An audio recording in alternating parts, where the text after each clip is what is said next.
Buenas tardes, bienvenidos una vez más. En esta oportunidad hablaremos sobre el plan operativo de la ejecución del proyecto. El plan operativo anual o PAO sirve principalmente para indicar cuáles son las acciones que se realizan en el proyecto.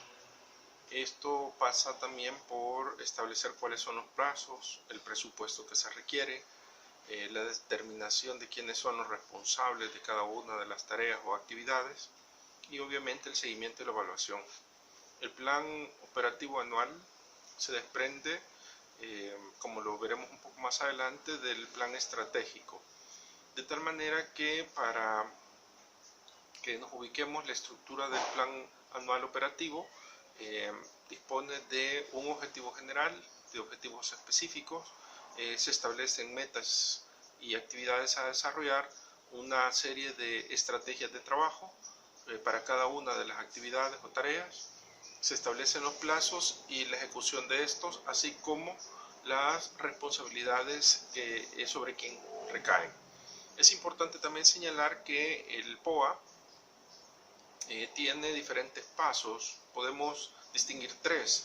En primer lugar, la planificación, que es todo el entramado de identificar de los recursos que se disponen, los medios, tanto humanos, materiales, etcétera, así como la programación mediante la cual se establecen los plazos y las responsabilidades de quiénes son aquellos que van a llevar a cabo estas tareas para que no quede ninguna duda.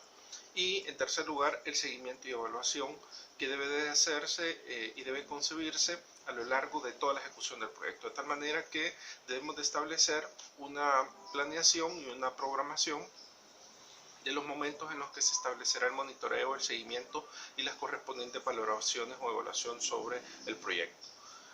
Otro elemento importante es que las etapas de elaboración de un plan operativo anual son cuatro: la formulación, la aprobación, la ejecución y el seguimiento y evaluación. Es importante entonces señalar que como características esenciales de un plan operativo anual que sea considerado eficiente, nosotros debemos de tener en cuenta algunas características, decíamos, tales como: debe ser efectivo, debe ser eficiente, debe establecer responsabilidades, debe ser oportuno y debe ser rentable. Ya cada una de las explicaciones de estas características ustedes las encontrarán en el material en el aula virtual.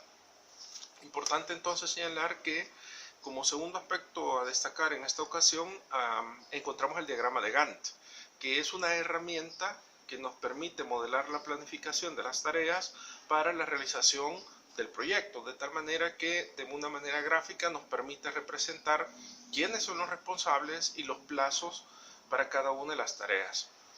Para elaborar el diagrama de Gantt suele utilizarse Project en Microsoft.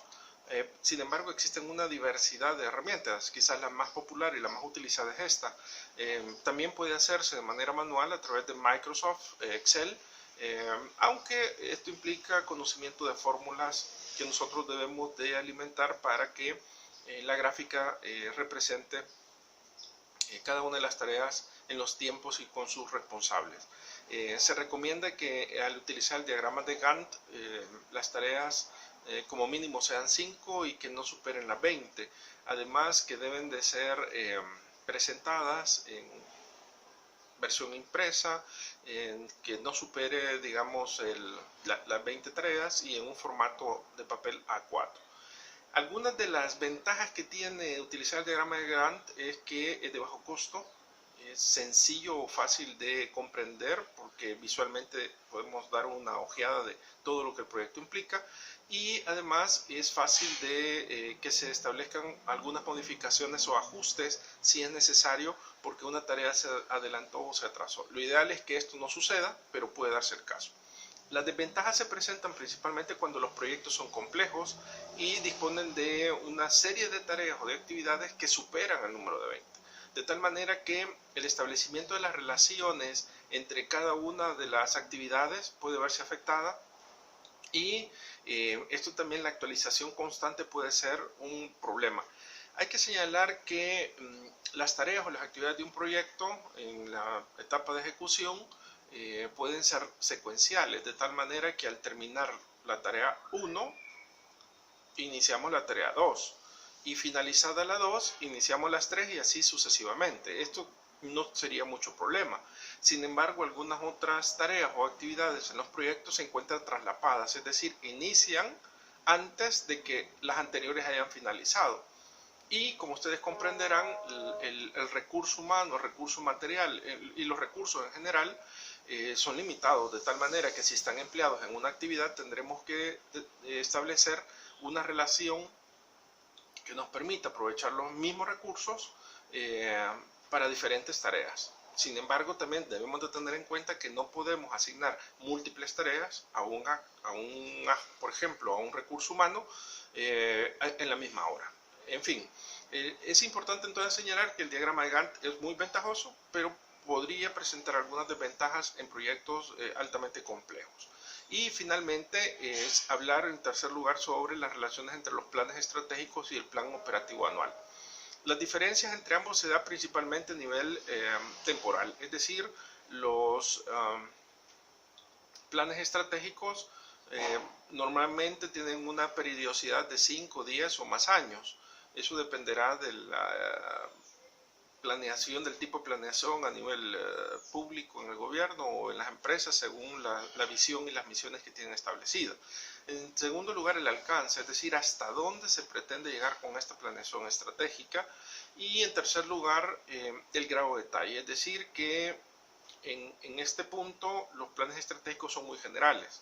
Por el contrario, los planes operativos anuales son de corto plazo, no superan el año, de ahí su nombre anual o operativo anual, de tal manera que se debe de organizar ciertos segmentos o partes del plan estratégico y explicarlo de manera operativa para los 12 meses en las que el plan se implementará.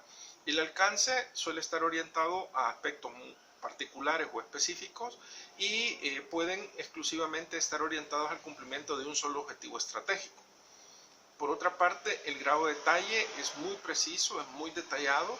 Como señalábamos antes, deben de estar orientados a definir quién es el responsable para cada una de las tareas, los recursos financieros y cualquier otro tipo de recursos que se van a utilizar.